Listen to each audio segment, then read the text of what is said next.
Isang magandang balita po para kay Juan.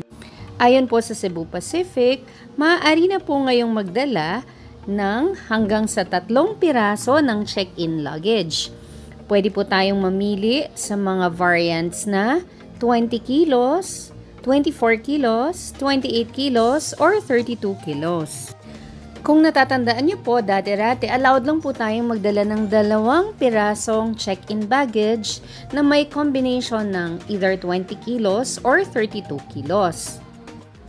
Maiintindihan po ni Cebu Pacific na ang mga Pilipino at ang mga ibang travelers din po ay mahilig pong magdala ng mga baggage pa uwi at kulang po ang 2 piraso.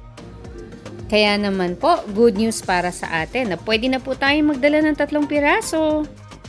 And kagaya po ng dati, mas mainam po na i-book ito or prepaid baggage allowance po dapat ang i-add using yung kanilang portal, Cebu Pacific portal na Manage Booking po. Doon natin pipindutin para po makabili tayo ng prepaid baggage allowance na mas mura compared sa babayaran po natin ang excess baggage charge on the spot.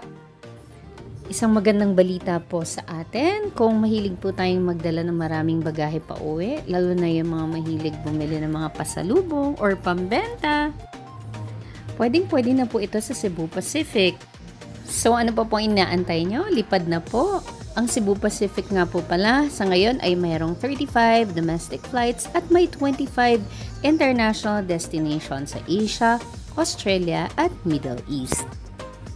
Kung paano po mag-add ng prepaid baggage online, i-check niyo po yung mga ibang vlogs ko about Cebu Pacific and about baggage policies. Marami po kayong makukuhang impormasyon regarding that po.